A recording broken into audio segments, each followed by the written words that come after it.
शुभ सकाळ मु डॉक्टर शिव प्रसन्न पाठी प्रिय छात्र छात्रीगण आज आलोचना कार्यक्रम मु 20 गोटी प्रश्न उत्तर बछा बछा जॉइन एंड माथुर पुस्तक इंडस्ट्रियल रिवोल्यूशन रु आलोचना कर निजस्व ज्ञान कौशल प्रस्तुत कर जहाँकि आपण मानकर आगामी प्रतियोगितामूलक परीक्षा रे सहायक। चलतु प्रथम प्रश्न देखिबा where first organised industrial revolution प्रथमे केउठारे शिल्प विप्लव देखा देथिला इंग्लैंड इटाली फ्रेंच जर्मनी। एक नंबर पिला माने उत्तर खंडिक हम ए इंग्लैंड रे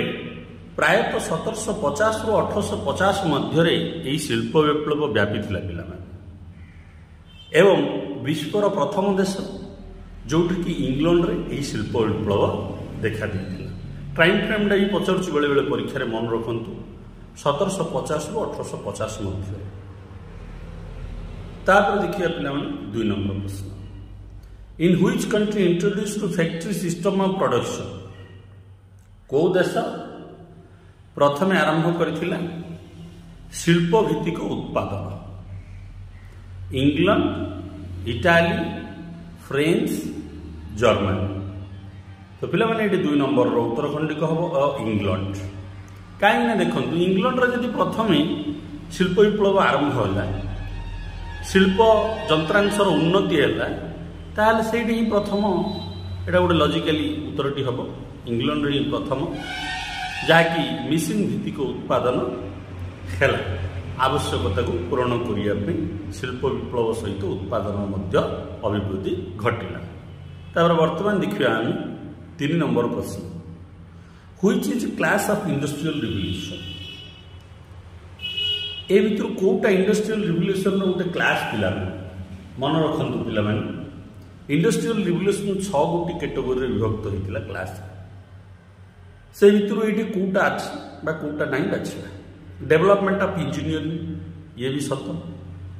इंजीनियरिंग जंत्रांश और कौशल उन्नति होबार इंडस्ट्रियल रिवोल्यूशन है ये गोटे class. Revolution in manufacturing iron and steel iron लुहा और स्टील रो जो उत्पादन रे जो परिवर्तन आसिला ताहा मध्य इंडस्ट्रियल रिवोल्यूशन रो गोटे स्वतंत्र कैटेगोरी एटा भी ठीक। तापर दला सी रे use of steam in hydro power in textile industry सूता बुणिबा लुगा बुणिबा बा कपारू सूता बाहर करबा एई सब कौशल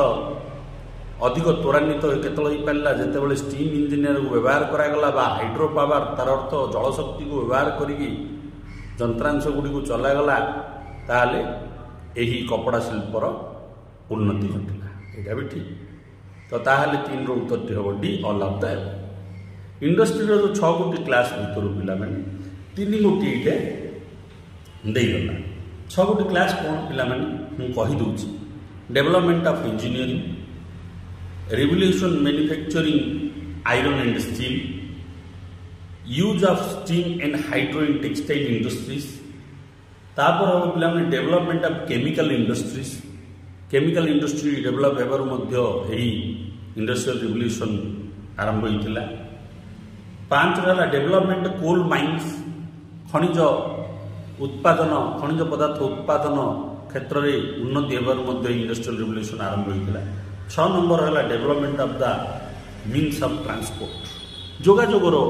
उन्नति होबार इंडस्ट्रियल रिवोल्यूशन हो पाता। 6 गोटी कैटेगोरी जॉइन एंड माथुर पुस्तक में देखने तापर देखने पे 4 नंबर प्रश्न आम कौन करूँ who invented flying shuttle T को किए उद्भावन करथिले जॉन के जेम्स हार्ग्रीव्स आर्कराइट सैमुअल क्रम्पटन। तो पिला माने ये 4 रो उत्तर हम ए जॉन के यही फ्लाइंग शटल को उद्भावन करथिले केबे पिला माने 1733 मसीहा। ये फ्लाइंग शटल रो काम कौन थिले माने increase the speed of weaving माने फ्लाइंग शटल कौन करथिला जो लुगा बुणिबा को स्पीड को वृद्धि कर देथिला। तो आरो उद्भावक किए थिले जॉन के। तापर देखिए पिला 5 नंबर प्रश्न who invented spinning who invented spinning water frame ही पे स्पिनिंग जेनी करेंगे करेक्शन करेंगे किए स्पिनिंग जेनी उद्भावन करथिले जॉन के James Hargreaves Arkwright Samuel Crompton तो पिला माने ये उत्तर खंडिक हम स्पिनिंग जेनी उद्भावक होउचंती जेम्स हारग्रीव्स से 1764 मसीह स्पिनिंग जेनी को उद्भावन करथिले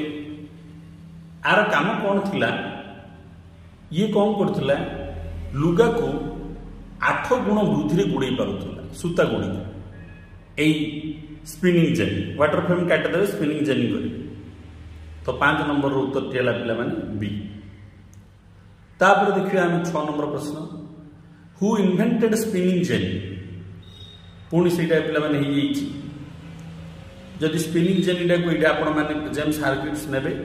5 नंबर देखि नियंतु वाटर फ्रेम कर दे वाटर फ्रेम किए करथिले पिला माने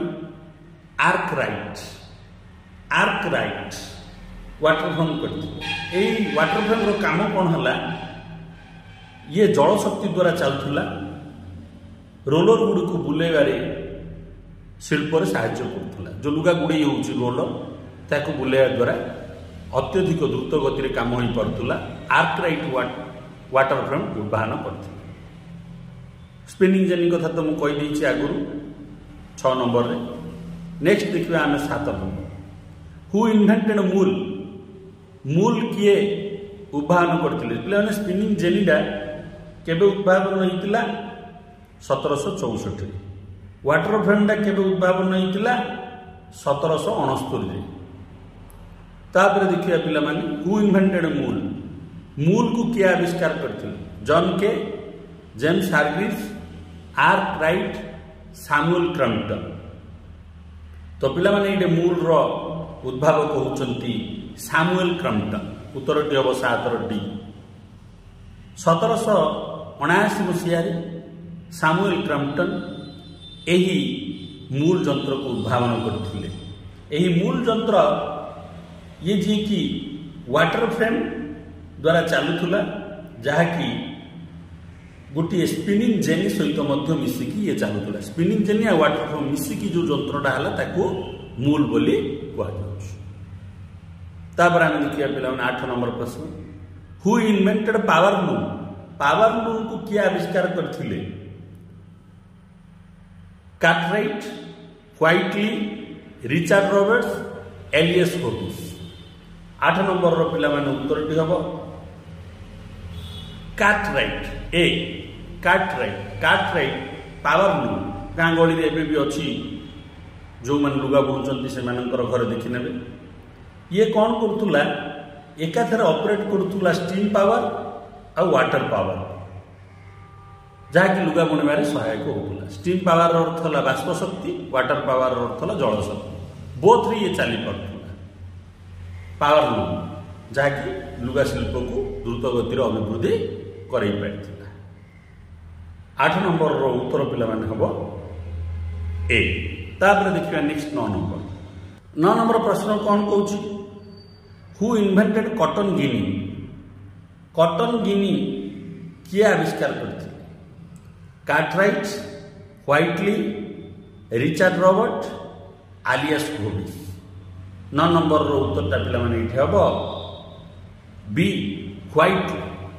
व्हाइटले आविष्कार करथिले कॉटन जिनी 9 रो उत्तर हला बी केबे आविष्कार करथिले पिला माने 1793 रे आविष्कार करथिले ये कौन करथिला ए कॉटन जिनी सेपरेट करथिला कॉटन फाइबर जो मंजीरू कॉटन फाइबर को अलग करिवारी ये सहाय्य करथुला एई कॉटन जिनी मेसिन। तापर हम देखिए नेक्स्ट प्रश्न 10 हु इन्वेंटेड वेविंग मेसिन लुगा बुनिया मेसिन किए आविष्कार करथिले Cartwright Whitley Richard Roberts Elias hobbies तो पिला माने एई जो 10 नंबर प्रश्न उत्तरटी हम सी रिचार्ड रॉबर्ट्स लुगा बुणा जंत्रटी उद्भावन करथिले ये लुगा बुणिबारे साहाय्य करथिला द्रुत गति रे वेविंग मेसीन केबे पिला माने 1825 रिचर्ड रॉबर्ट्स आविष्कार करथिले वेविंग मेसीन। तापर आम देखिए पिला माने 11 नंबर प्रश्न हु इन्वेंटेड सुइंग मेसीन लुगा सिलाई यंत्र किए आविष्कार करथिले कार्टराइट व्हाइटली रिचर्ड रॉबर्ट एलियस होविस। तो पिला माने 11 नंबर उत्तर हम डी एलियस होविस सुइंग मेसीन जो सिलाई मेसीन देखुं तार उद्भावक होउछन्ती एलियस होविस केबे पिला माने 1846 ख्रीष्टाब्द। क्लथ सिलेवा क्षेत्र में लुगा सिलेवा क्षेत्र में ये महान परिवर्तन आनी तापर आम देखिए पे नेक्स्ट प्रश्न 12 नंबर प्रश्न आम कौन कौच who invented road building technique गमनागमन सुविधा रोड निर्माण कर शैली को किए आविष्कार करते McAdam Thomas Newcomen James Brindley James Watt road शिल्प को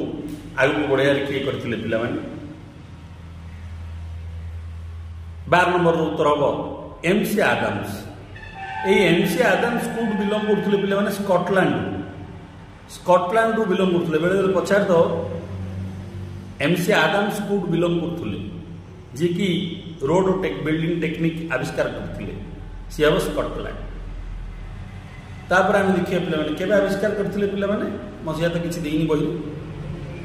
तापर देखिए तैयार who invented steam engine in 1712 at England 1712 मसीह स्टीम इंजिन को इंग्लैंड रे किए प्रथम आविष्कार करते McAdams Thomas Newcomen James Brindley James Watt. तो 1712 मसीह इंग्लैंड रे जो स्टीम इंजिन को आविष्कार करते से होचंती थॉमस न्यूकमन। 13 उत्तर हम बी थॉमस न्यूकमन इंग्लैंड में 1712 आविष्कार करते steam engine.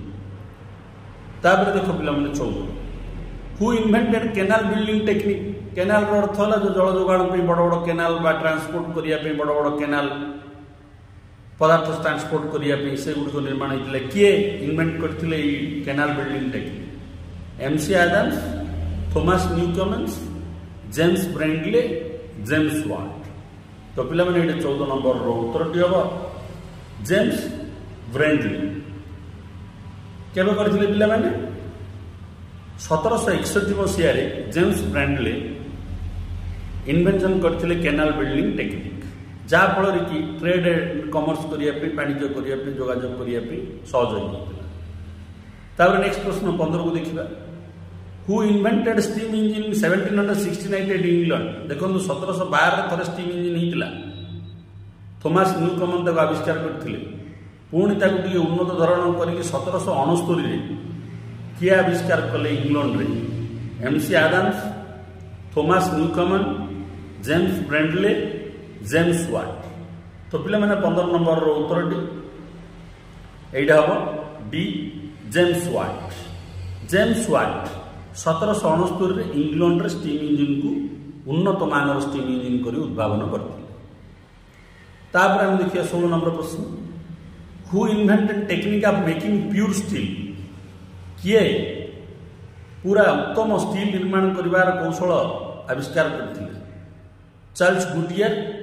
George Stephenson Robert Fulton Henry कोच। तो पिला माने प्योर स्टील रो किए करथिले 16 उत्तरटा हम हेनरी कोच। हेनरी कोच होउछन इंग्लैंड रो जने आविष्कारक 1784 मसीह उन्नत धरण स्टील किपर निर्माण हो पार से कौशल आविष्कार करते हेनरी कोच। 16 उत्तर है डी। तापर आम देखिए पे 17 steam boat invention by whom जल चलिया स्टीम जल शक्ति वायु बाष्प शक्ति चलिया बोट किए आविष्कार करते Charles Goodyear George Stephenson Robert Fulton Henry कोच। तो पिला माने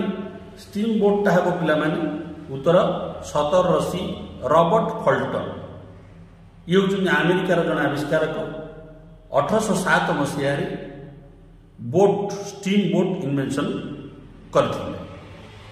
तापर हम देखिए पिला 18 हु इन्वेंटेड स्टीम इंजिन आज नेम रॉकेट पिलामाने जो रेल इंजिन प्रथम लगी लोको पायलट इंजिन जो लोको पायलट इंजिन रे लगी ताकू कुआ जाउथुला